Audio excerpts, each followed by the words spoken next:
Buenas noches, señoras, caballeros, bienvenidos a Tiempos Modernos. Nada de lo que pasa hoy se entiende sin el ayer, por eso hacemos este programa. Y hoy en España está pasando una cosa tremenda, que quizá por el fragor de la noticia cotidiana, en fin, queda como relativizada, pero que es enormemente grave.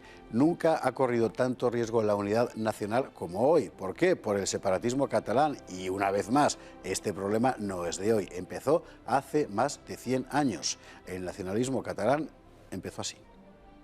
Una cosa es el catalanismo, otra el regionalismo catalán, otra el nacionalismo y aún otra más reciente, el separatismo. Hoy todo ha venido a darse la mano en el mayor desafío que ha sufrido la unidad nacional desde 1934. Pero ¿cómo empezó todo?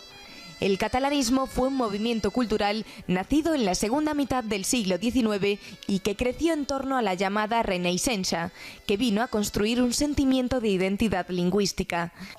La Renaixença sirvió de humus para que más tarde se formara una conciencia política fuertemente regionalista. Hubo aquí dos factores determinantes: el despliegue industrial de Cataluña desde finales del siglo XIX y el desastre de 1898, que obligó a una fuerte repatriación de capitales. En 1882 nace el Centre Català de Valentía Almiral, que empieza a extender un sentimiento muy antiespañol, aunque con efectos limitadísimos.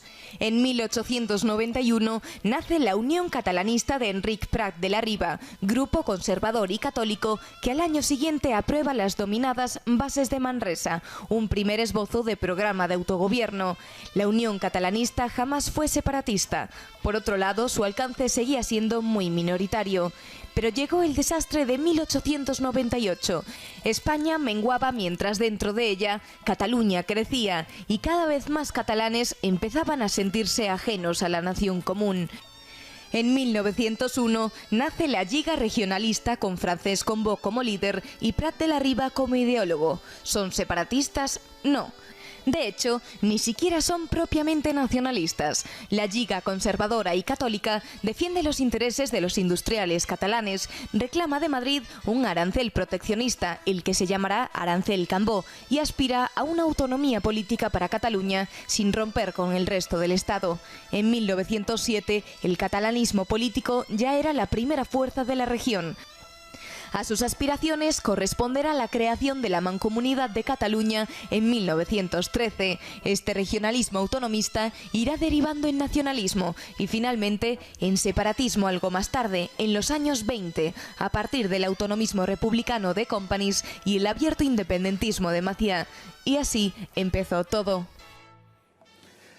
Rafa Núñez de Huesca, muy buenas noches. Muy buenas Bienvenido noches. a Tiempos Modernos, que te estrenas hoy. Un placer. Bueno, es imposible contar el nacionalismo catalán en 10 minutos, haría falta 10 años y aún nos quedaríamos cortos, pero probablemente el origen sí, es decir, el momento en el que el sentimiento cultural de la Renaixença, que al fin y al cabo es homólogo del que hay en otros lugares de Europa, empieza a derivar en una apuesta política cada vez más fuertemente nacionalista.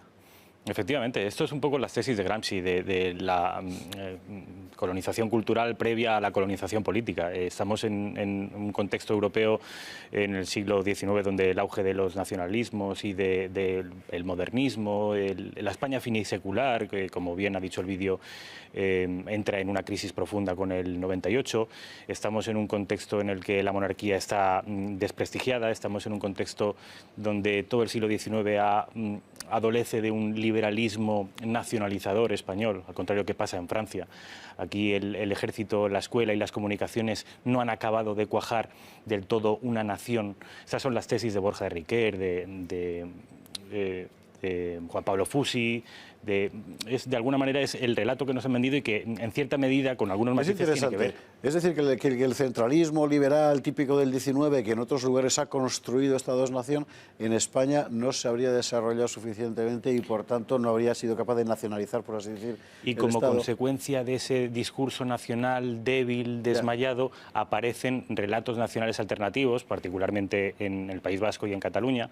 En primer lugar en Cataluña y luego en el País Vasco, que da la casualidad también, o no, no es casualidad que, como bien dice el vídeo, pues experimentan un auge industrial que, como consecuencia de eso, sienten cierto desapego o cierto rechazo a lo que consideran la España castellana, porque además la denominaban así. Valentí Almirall, que de alguna manera es el precursor del nacionalismo, en este caso de izquierdas, luego vendría Prat de la Riba y Cambó con el nacionalismo de derechas. Valentí Almirall hablaba de construir una suerte de España al estilo austrohúngaro, es decir, que el eje de poder pasara de Castilla, de Madrid, a, de alguna manera, la costa y en particular Cataluña, en tanto que ellos se consideraban pues mucho más aptos para dirigir los destinos de la nación. Y ojo, esto es curioso, estamos hablando de la nación española. Es que es lo que te iba a decir, estamos hablando de un sentimiento regionalista catalán que no es separatista. Es decir, en realidad es, digamos, supremacista, pero en el interior de un Estado que sería el español. Efectivamente, supremacista. Habría que pasar ese eje de poder de Castilla al antiguo reino de Aragón. El nacionalismo conservador, burgués, de Cambó, de Prat de la Riba, de la Lliga regionalista, no es en absoluto un nacionalismo separatista, pero es que ni siquiera lo era el que con los años se haría fuerte en Cataluña, que era el nacionalismo de izquierdas, el de Esquerra Republicana, que durante la Segunda República tuvo un poderoso músculo. Tampoco ahí se empieza en el partido de Melquiades Álvarez, en el partido reformista, claro. Y ni siquiera en el golpe de Masía en el 31 ni el de Companys en el 34 no reclamaban la independencia, hablaban de un Estat català dentro de la República Federal Ibérica o dentro de la República Española Federal. Es decir, ninguno aún se había atrevido a lo que se están atreviendo ahora. Por no apartarnos del origen, porque ya habrá tiempo para hablar de otros desarrollos, el momento en el que la Renaixença empieza a adquirir músculo político, digamos, estamos hablando de 1890, 91 más o menos, Prat de la Riba empieza a funcionar, a trabajar, hasta ese momento del entorno del rescate de la literatura catalana, de la lengua catalana, etcétera, han aparecido obras como la de Mossèn Cinto Verdaguer, que hay pocas cosas menos separatistas que Jacinto Verdaguer, ¿verdad? Pero hay un momento, lo cuenta Prat de la Riba en sus memorias, en el que ellos deciden apostar, él dice literalmente Prat de la Riba, por el odio. Hasta ese momento se había creado una conciencia catalanista muy escasa y en un momento determinado esto solo funciona si cogemos el asunto del odio a Castilla, específicamente a Castilla, y lo dice Prat de la Riba así, con un par. Sí, ellos emprenden una labor de ingeniería social a pequeña escala por el momento, en el que la primera fase estaría basada, y así lo dicen, en el amor a las tradiciones catalanas, a un derecho particular, a una lengua olvidada, a unas tradiciones medievales, a un neocolonialismo mediterráneo, pero ese amor vira en odio a partir de un cierto momento, porque dice literalmente que con el amor el espacio demográfico social está limitado.